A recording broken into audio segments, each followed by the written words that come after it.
салом дӯстон, хабари напанав дар бораи одамони кӯҳна. Килиан Мбаппе метавонад карьераи худро дар дастаи Манчестер Сити идома диҳад. Сараввал дар ин маврид расонаҳои англисӣ хабар доданд. Тибқи маълумоти онҳо, гӯё Пеп Гвардиола ва роҳбарияти дастаи Манчестер Сити дар мавриди ин трансфер андешаҳои гуногун доранд. Шумо тасаввур мекунед ки ду қувваи ба ҳам зид, Мбаппе ва Холланд, ки бояд рақобати аср миёни Месси Роналдоро идома диҳанд, узви як даста бошанд. Ин аз рӯи қонуни табиат ва ҳамаи гуна меъёрҳо ғайриимкон аст, вале вақте ки хабар баромад, мо онро шарҳу таҳлил мекунем. Лайки қиматбои худро гузошта моро то охири видео ҳамроҳӣ кунед.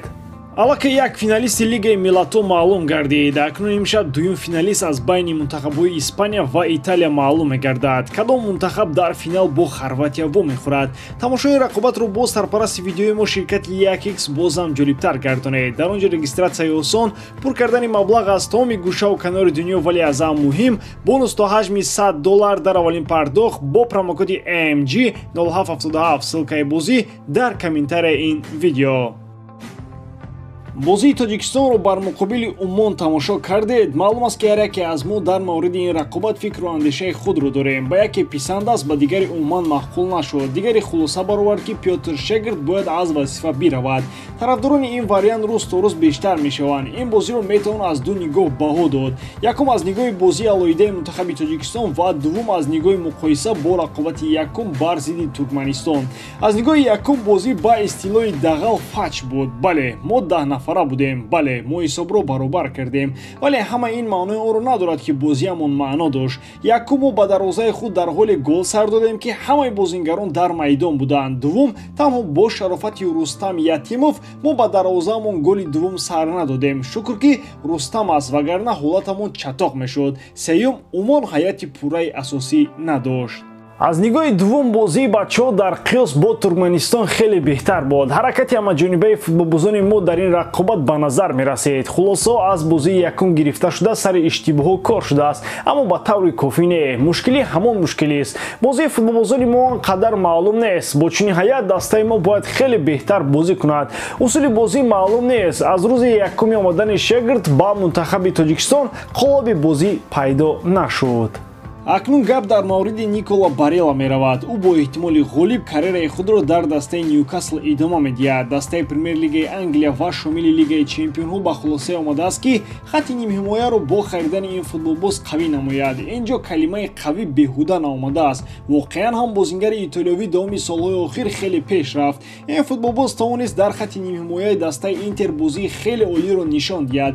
Яке аз сабабҳои муваффақияти Интер дар Лигаи Чемпионҳо маҳз маҳорати олии Никола Барела буд. Ӯ ба нимҳиматгари универсалӣ табдил ёфтааст. Давоми мавсими ҷорӣ Барела дар маркази майдон чанд нақшро бозӣ кард ва тавонист дар сатҳи олӣ ин нақшҳоро иҷро кунад. Ньюкасл акнун ҳайати худро боз қавитар кардани аст. Англисо мехоҳанд дар Лигаи Чемпионҳо натиҷаҳои хуб нишон диҳанд. Барои ҷалб кардани Никола Барела дастаи Ньюкасл омодааст ки 58 миллион евро сарф кунад. Худи ин футболбоз омодааст ки дар Премер-лигаи Англия карьерашро идома диҳад. Аммо ин бозингар метавонад карьерашро дар дастаҳои дигар идома диҳад. Аз ҷумла аз дастаҳои номдори дигари Аврупо ҳам ба ин бозингар таваҷҷӯҳ доранд.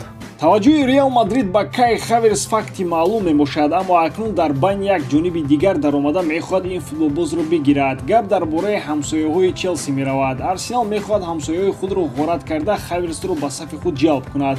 Аслан ин футболбоз ҳам зид нест ки аз Челси равад. Дастаи шаҳри Лондон ҳам вақтҳои охир ҳар нафаре ки харидор пайдо кунад аз пои онҳо сахт намедорад. Ба ҳар сурат ин бозингар мавқеи худро дар Челси пайдо карда натавонист ва нафаре нашуд ки аз ӯ интизориҳои зиёд доштанд. Барои ҳамин футболбози олмонӣ бояд ҷою макони нав ҷӯяд. Арсенал барои харидории муаллифи голи ягонаи финали Лигаи Чемпионҳо 2021 омодааст 68 миллион евро харҷ кунад. Футболбози олмонӣ дар Арсенал метавонад аз маоши Челси дида бештар гирад. Дар Арсенал ба ин футболбоз дар як ҳафта 200 000 евро пардохт карда метавонанд. Аммо тибқи маълумото Хаверс мехоҳад имконияти ба Реал рафтанро аз даст надиҳад. Мадридиё ҳам барои ҷалби ин бозингар 65-70 миллион омода ҳастанд ки сарф кунанд. Дар Мадрид ҳам масъалаи ҷалби Кай Хаверс ҷиддӣ аст. Пас аз он ки омадани Беллингем ба Реал Мадрид расмӣ шуд, акнун навбати чанд бозингари дигар аст. Яке аз онҳо бояд Хаверс бошад. роҳбарияти Манчестер Сити ҳавасманд аст ки Мбапперо ба сафи даста ҷалб кунад, аммо Гвардиола бар он назар аст ки як Холланд кори 10 Мбапперо мекунад. Барои ӯ шояд бозингарони нав лозим бошанд, аммо на дар хатти ҳамла. Он ҷо бозингаронеро ки айни замон Гвардиола дар итоати худ дорад, аз ҳамаашон розӣ аст. ҳамчунин истораи Мбаппе бо Пеп дақиқан туғрӣ намегирад.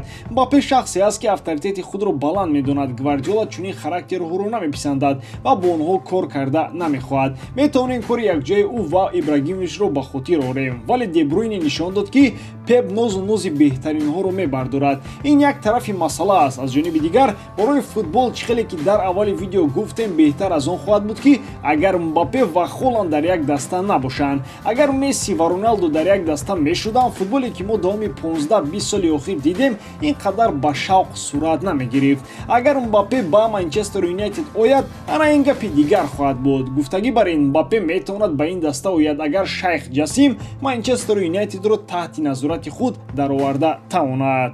хулоси калон Мбаппе ва Холланд бояд рақиб бошанд, на ҳамдаста. бозингари фаронсавӣ атрофи ҳама ин гапу садо ишора кард ки ӯ дар мавсими навбатиам бозингари дастаи ПСЖ хоҳад буд, аммо дар Париж мехоҳанд ин масъаларо ҳарчи зудтар яктарафа кунанд. дар пеши Мбаппе шарт гузошта мешавад: ё ӯ шартномаи худро то соли 2025 тамдид мекунад, оё ҳамин тобистон ба фурӯш бароварда мешавад. дастаҳои бузург ва пулдори аврупоӣ маблағҳои худро омода карда дар навбат истодаанд. ба ҳамин тамом бори дорам ки эҷодкории ман ба шумо писанд меояд. лайк, комментария ва дар канал обуна шуданро аз ёд набароред. бо шумо мисли ҳар вақта Муҳаммад Гайров. хай бародарон, дар паноҳи Аллоҳ.